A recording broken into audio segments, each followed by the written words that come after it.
Welcome back to my channel, Learn Academic English, where I teach English lessons for intermediate and advanced English learners who want to be successful in school and work.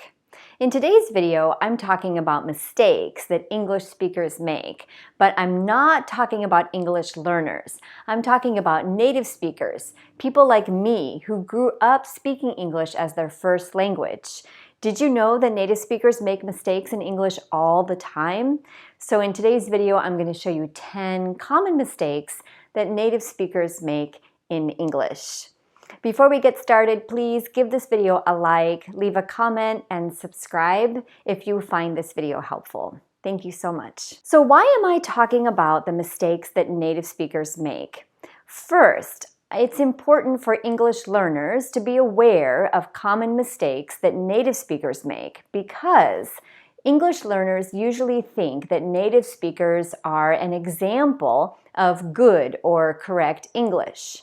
English learners will listen to the English that native speakers say, or they will look at the English that native speakers write, and they see those examples as a model of good English. So, when an English learner sees a mistake that a native speaker makes, they may feel confused. Why did the native speaker make that mistake? What is the correct form? So, it's helpful for English learners to know what the common mistakes are. Another reason that you should know about common mistakes is that it's important to recognize that native speakers make mistakes when they're speaking and writing all the time. So before we get into the 10 common mistakes that native speakers make, I'm going to give you a little quiz. I'm going to show you a few sentences and I want you to try to find the mistake. After we do that, then I'm going to show you 10 common mistakes that native speakers make. So, number 1, me and my friends went swimming. Can you spot the mistake in this sentence? Number 2, Maria invited Bill and I for dinner. Number 3, my cat lost its toy. Number 4, this issue affects me. Number 5, I didn't used to wake up early. Can you find the mistake in this sentence? Number 6, I read for 10 minutes every day. Number 7, I love my job. However, I want to try something new. And the last one, I will be available all day. Please stop by my office.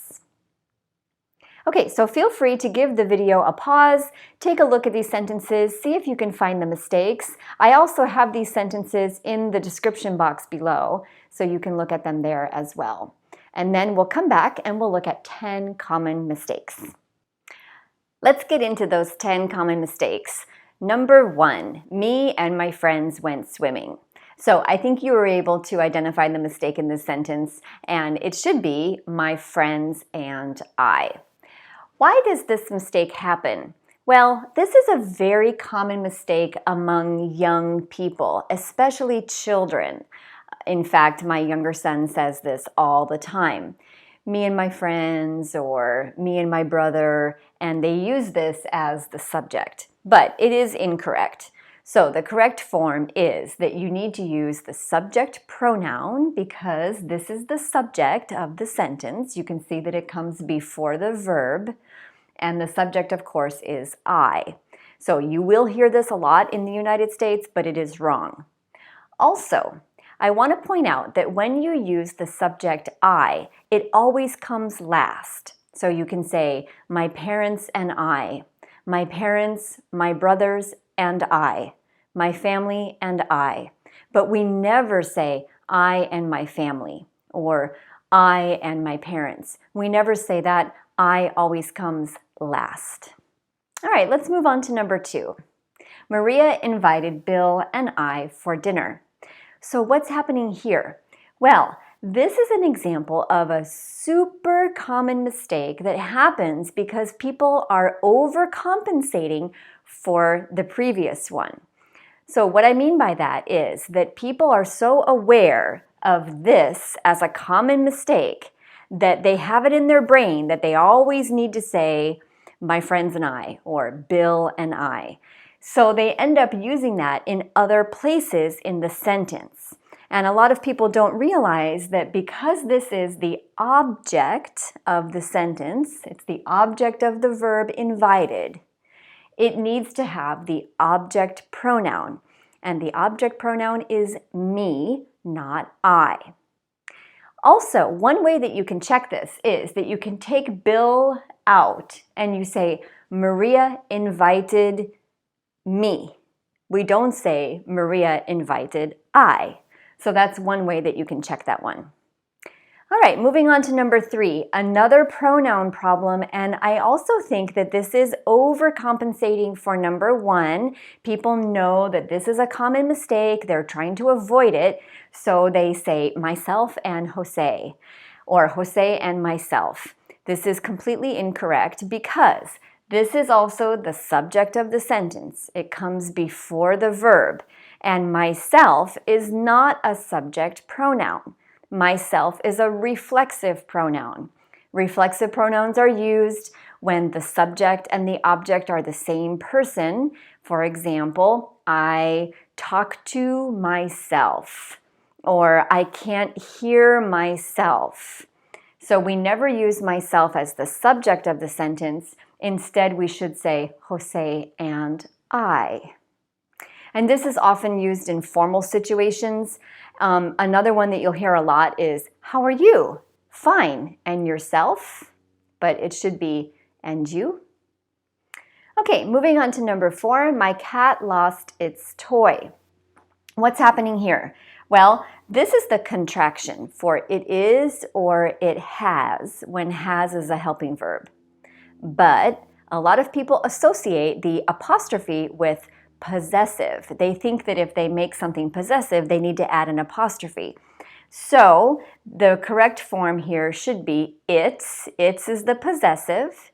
We need to take out that apostrophe. That apostrophe does not show possession. It actually shows the contraction.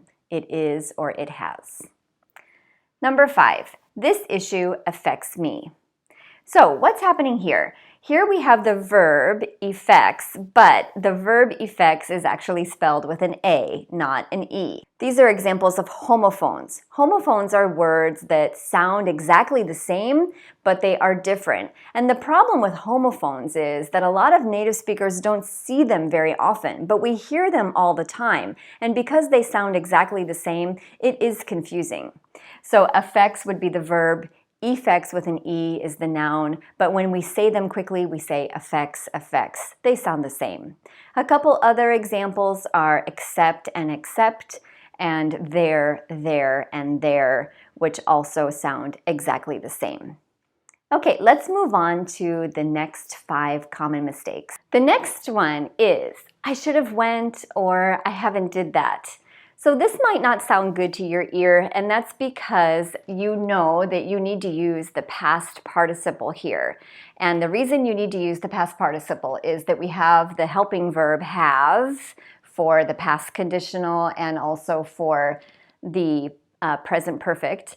And we use the past participle, which is that third form, right? Like with go, went, gone. So I should have gone, I haven't done that. However, this is common in some dialects, and so you will hear Americans say this, but it's only Americans who speak certain dialects. The next one, I didn't used to wake up early. For this one, what happens is that sometimes native speakers forget to remove the D in the verb used to when they're using it in the past tense. So you know that when you use a verb in the past tense, we have the helping verb did, and it's negative, so negative past tense. We have the helping verb did, and then we use the base form of the verb. Why? Because the past tense is already here in the helping verb. But some native speakers will leave the D on for this one, and I believe that that's because when we say it, we can't hear the D clearly. Used to. But when people see it written, like I used to, or I am used to doing something, They see the D there, and so then when they use it in this case, they forget to remove it. Number 8, I read for 10 minutes every day. This every day is written as one word when it's an adjective, but when it's an adverb of frequency, it should be written as 2 words. So here we should have every day written as separate words. I have a video about this topic that I will link above for you to learn more if you're interested. The next one. I love my job, however, I want to try something new. So the word however is very often punctuated incorrectly. Now, this is a word that is used a lot, but many people don't know what the correct punctuation is. However is an adverbial conjunction, also like the word also or in addition or moreover, and those words are punctuated like this. If we have a clause with subject and verb, and then we have another clause with subject and verb, we can use an adverbial conjunction to connect those clauses. And we do it like this. Either we put a period, and then we would have a capital H. After the word however, we put a comma. Or we can put a semicolon instead of a period, and the comma that comes after will also be there. So however is going to have a comma after, and to separate the clauses, you can use a period or a semicolon. And finally, number 10, the mistake here is called a comma splice. So let's take a look. I will be available all day. Please come by my office. So you can see here that we have a clause with a subject and verb. And then we have a clause with this is actually an imperative, but there's a subject and verb. And we are separating it with a comma. We don't separate clauses with commas. So we have 3 choices here. We can either use a semicolon to separate clauses, or if we want to use a comma, that's okay, but we must use a coordinating conjunction, like and, or, so, or but. And finally, we can use a period to separate clauses. This type of mistake is called a comma splice. It's a very common mistake that native speakers make. And if you take English classes in the United States, you will actually notice that the teachers will spend a lot of time on this because it is so common. These are not the only common mistakes that native speakers make, but these are 10 of the most common ones. I hope that you found this video helpful. If you have any questions, please don't forget to ask in the comments below, and I will have all of these sentences written for you in the description box so that you can learn more with them if you want to. Thank you so much. Take care, and I'll see you soon.